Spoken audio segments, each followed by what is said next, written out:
હાશ હાઓ આઈ ગયો પૈસાનું પોણી કરીને એ આવતન વત આ તેતરાનું ચાલુ થઈ ગયું. હજી ઘરમાં તો ચોટ્યો નહીં ને ચાલુ કરી દીધું. બોલો કઈ પ્રકારનું યુદ્ધ કરવું છે કયો મને હેડો.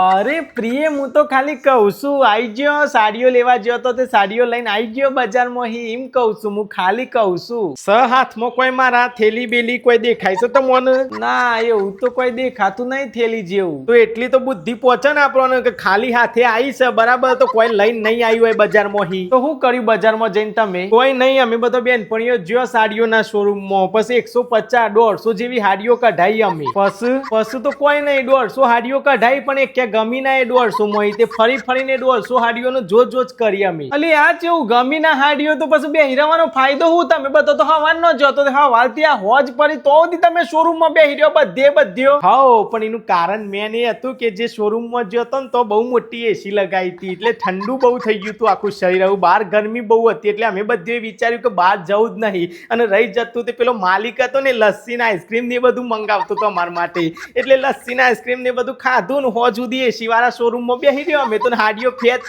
કરી. એનો મતલબ હવારના 11 વાગ્યા ત્યાં હોજના 6 વાગ્યા સુધી તમે સાડીઓના શોરૂમમાં એ માટે બેહી રહ્યો કારણ કે તમને એસી ની ઠંડી હવા ખાવા મળે અને લસ્સીઓ ઉડાડવા મળી એટલે હા એવું જ કોક વિચારો પણ તમારા આટલી બધી હું પંચાયત છે બેહી ચૂપચાપ બૈરોની પંચાયત કર્યા વગર. હદ તમારું જાય તમારું તે આ તમારું બૈરોનું પહોંચવું એટલે લોખંડના ચણા ચાપવા જેવું છે. પેલા તો લસ્સીનું બિલ આઈસ્ક્રીમનું બિલ એસીનું બિલ બધું માથે ઓઢવું પડ્યું હે કે. હા તે એવું તો દુકાન બંધ કરીને ઘેર બેહી રહ્યો. મારા અહીંયા તો એવું જ ચાલે છે. Bye bye. આ વગર સિઝનનો વંટોરિયો.